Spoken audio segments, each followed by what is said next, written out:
Good morning, my friends. Okay, so my name is Livia, and I want to use this channel to share some of my assignments I think I did pretty good in school. So today, as a first video, I want to share my debate assignment in my history course, and the topic is it morally justified to prosecute Nazi war criminals today? And we are in the affirmative side. So let's get started.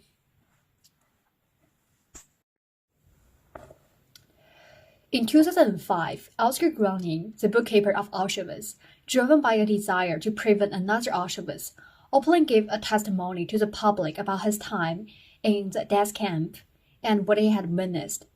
However, German authorities soon used Gröning's own words against him to prosecute him for his role in the Holocaust. When we talk about our topic, is it morally justified to prosecute Nazi war criminals today? We must consider the fact that morality does not only have one standard and acknowledge diverse moral perspectives. So today, we will assess our topics through these three perspectives. So whose morals are we judging with when we talk about this topic? Is it the victims? Is it the perpetrators? Or is it the bystanders? And today, we will assess our topics through these three perspectives to prove that it is not morally justified to prosecute the Nazi war criminals today.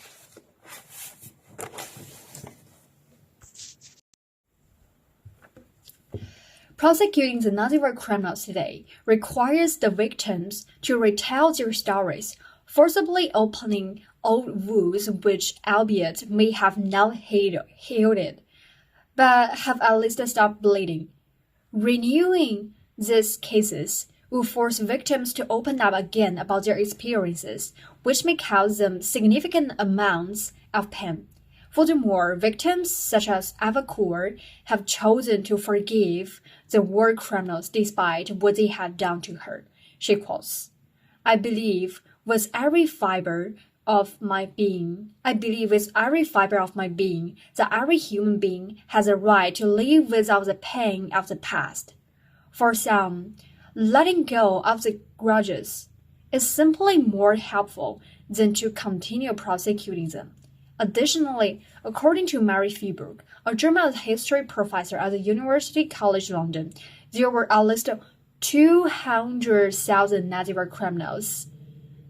Roughly 100,000 individuals have been brought to court between 1945 and 2005, and only 6,656 of those were convicted, a measly 4.7%. The task of prosecuting all war criminals is an impossibly extreme task that is simply unrealistic to complete before our victims and Nazis inevitably pass away. Well, the Nazi war criminals currently being prosecuted, without doubt, have committed crimes. There was also a large group of people who were tried and at Nuremberg trial but pardoned and released in the 1950s. If we were to now prosecute those who evaded justice, it would be unfair and morally wrong if we allowed others who had committed similar or more serious crimes without expressing regret at release, to be pardoned while punishing others who are guilty of the same crime simply because of the covert politics. For example, Fritz Fischer was a physician and member of the SS. Fischer was transferred to Ravensbrück concentration camp to work as a surgical assistant after being wounded. There, he participated in signal experiments on the prisoners, which included but were not limited to cutting off the limbs of prisoners to test the efficiency of certain medications. He was prosecuted as a Nuremberg trials, where he was sentenced to life imprisonment. However, his sentence was reduced to 15 years in 1951 and was eventually released in 1954.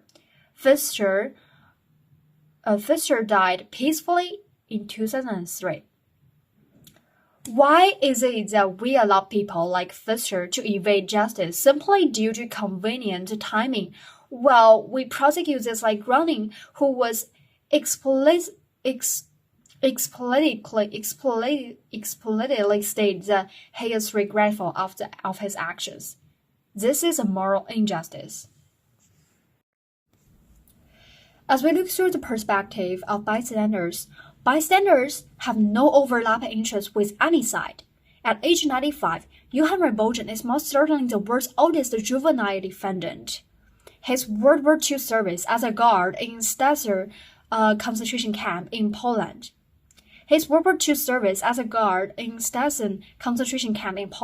Alleges German prosecutors referring to him as an accessory to murder in several hundred cases. In November, Little Boy, as his peers used to call Rebogen at the time of his alleged crimes, finally stood trial in German. However, as Munster District Court announced on Wednesday, it had to terminate his trial as his organs are failing, and there is no hope he will become well enough to continue the process. Each time we look at the failure of prosecution, we gradually become more repelled against the justice system as a result of its lack of effectiveness in seeking and punishing criminals. Furthermore, we realize the government's failure to fulfill its obligations to protect vulnerable groups, which will challenge its credibility to the public. We can infer that today, inefficient prosecution is precisely the obstacle that prevents victims from meeting their demands, prevents people around the world from meeting their desire for peace, and prevents the government from making progress.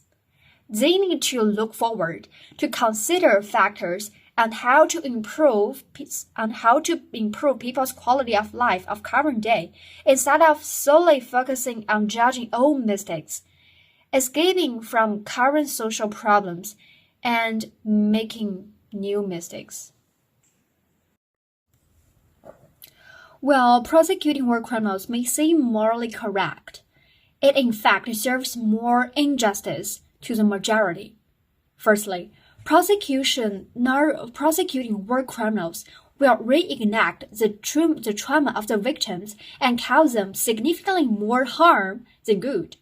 Secondly, it is morally incorrect for those being prosecuted when those who were tried and released due to Cold War era politics are taken into account. Lastly, it is undoubtedly morally incorrect for the government to dedicate more resources to try and solve past issues, which should have been resolved long ago, rather than addressing issues that society is currently facing. Well, asking the question, what have these war criminals done, is important. But it is more important to ask, what are we going to do? We believe that we have better alternatives to address the consequence of the war, which are restorative justice initiatives. We believe that we should let them do things that are more socially valuable and have more long-term impacts, such as writing autobiography and giving speeches in memorials, to tell the next generation about the consequences of war, share their internal sufferings, and highlight how they fell into the determination of morals and ethics, so that the next generation can be educated on the history and not make the same mistakes. Yeah, that's it. Oh, I'm still practice my English, so maybe there are some mistakes on my pronunciation, but it's alright. It's just do it badly as a first try. I keep the face, right? Bye bye. See you. Subscribe me to see my improvement. Okay, bye bye.